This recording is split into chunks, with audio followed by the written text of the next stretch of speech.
आता है युद्ध करने के लिए। भगवान श्री कृष्ण क्या करते हैं, ये कोई भी आयुध इन्होंने हाथ में नहीं लिया और बिना किसी आयुध लिए ये जो है नगर से बाहर निकल जाते हैं। निर्जयाम पुरद्वारा पद्ममाली निरायुध। वो नगर से जब बाहर निकलते हैं तो कालियवन जो है श्री कृष्ण को पहचान लेता है। श्री कृष्ण को पहचान के क्या करता है, तुरंत पकड़ने के लिए दौड़ता है। अब कालियवन दौड़ रहा है पीछे पीछे, भगवान श्री कृष्ण आगे आगे दौड़ लगा रहे हैं, आगे आगे दौड़ लगा रहे हैं। अब ये पकड़ने की चेष्टा करता है, भगवान जो है उसको घुमाते घुमाते एक पेड़ की, एक पहाड़ की गुफा में लेके चले गए। भगवान पहाड़ की गुफा में गए और जब गुफा में भगवान प्रविष्ट हुए, वहां पर सो रहे थे मुचकुंद जी महाराज। बोले मुचकुंद जी महाराज की जय। मुचकुंद महाराज शयन में थे तो भगवान क्या करते हैं कि अपना पीताम्बर मुचकुंद महाराज को उड़ा देते हैं। उड़ा दिए और बगल में छुप गए गुफा में। अब वो दौड़ता हुआ आता है, वो कालियवन आता है, तुरंत जो है एक पैर लगा देता है, यानी एक लात जो ही मारा, महाराज मुचकुंद की निद्रा भंग हो गई। मुचकुंद जी उठ गए। जो ही मुचकुंद महाराज ने आंख से देखा, कालियवन तुरंत गोविंदाय नमः तुरंत भस्म हो गया।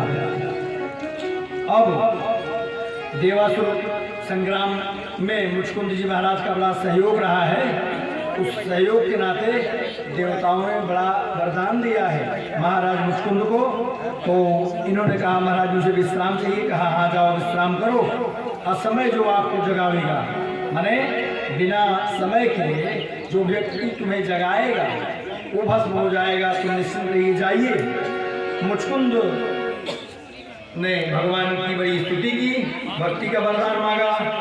अगले जन्म में भगवान ने उनको जो है पावन भक्ति का वरदान दिया। संतों की मान्यता है वही अगले जन्म में क्या किए, नरसिंह भगत बन के प्रकट हुए थे, वही महाराज मुचकुंद, जिनको की भगवान की अविरल भक्ति का वरदान मिला था। अविरल भक्ति, अंत में वही सावल शाह सेठ बन के आते।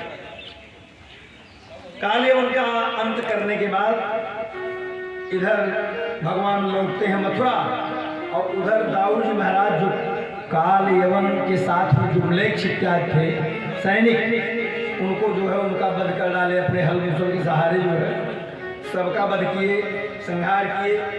और अब इधर जो है 18वीं बार आक्रमण करने की योजना बना लिया।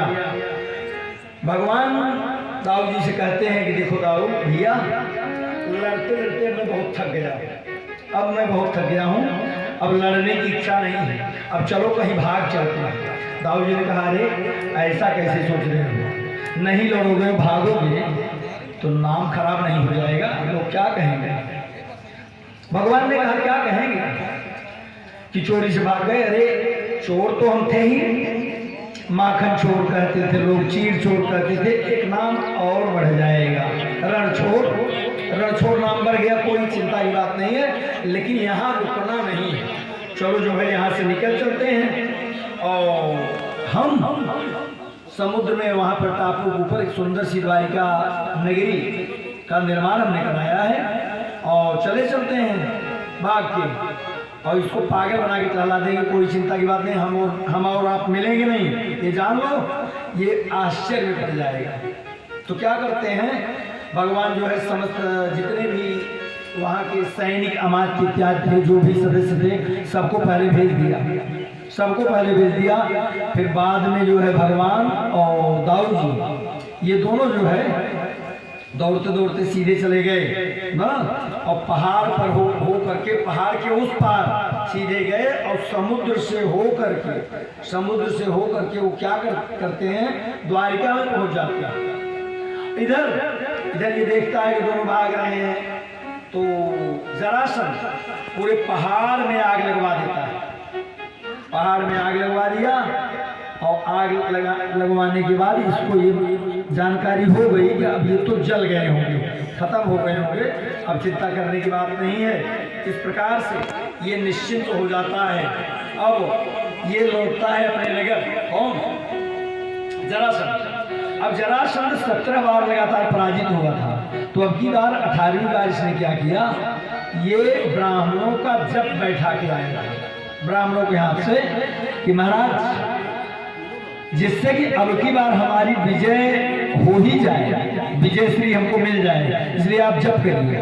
तो भगवान, अगर देखिए संतों की मान्यता है तो भगवान क्या करते हैं, भगवान ने अब की बार 18वीं बार इसीलिए नहीं लड़ा क्योंकि जब बैठाया है। राजचित्त दौचित्त एक ही होता है, न जाने क्या कर बैठे।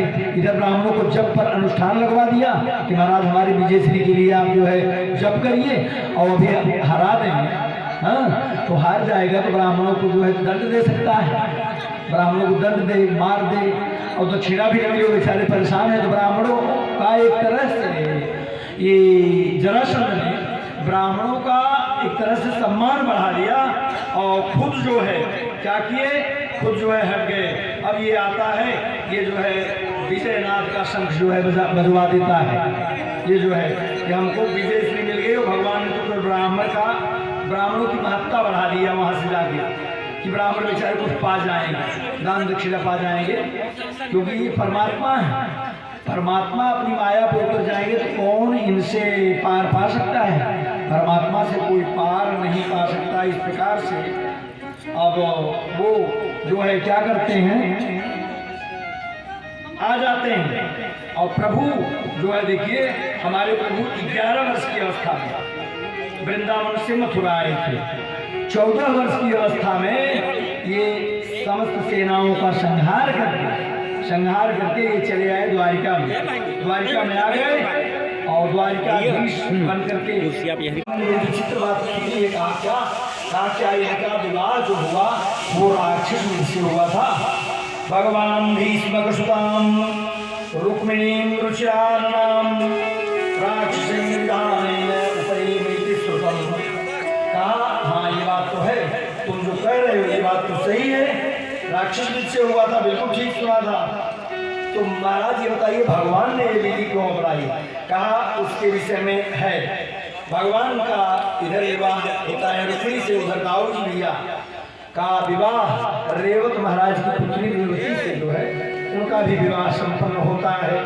अब भगवान व्यास ने क्या लिखा, राजासी भीष्म को नाम विदर्भाधिपति महा, राजासी भीष्म को नाम विदर्भिपति महा, तस्य पंचा भवन पुत्रा कन्यकैचा वरान्ना, राजासी भीष्म को नाम विदर्भाधिपति महा।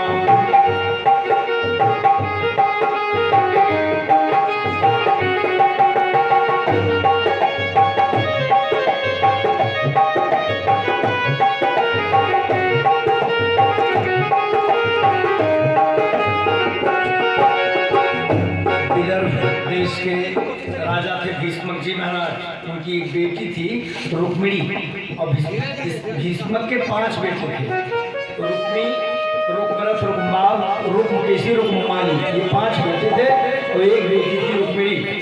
तो पांचों भाइयों में वही इकलौती बहन थी, इकलौती बहन रुक्मिणी। तो नारदादि महात्माओं के द्वारा द्वारिकाधीश को ये जो है ये माने रुक्मिणी के नाम की महिमा, रुक्मिणी की महिमा नारदादि महात्माओं के द्वारा भगवान द्वारिकाधीश ने सुना। और इधर भीष्मक जी भी जो है द्वारिकाधीश के विषय में जाने, तो भीष्मक जी के मन में ये भाव जागृत होता है कि हम अपनी पुत्री रुक्मिणी का विवाह जो है द्वारिकाधीश महाराज से कर दें, इसमें क्या है, बहुत अच्छी बात है।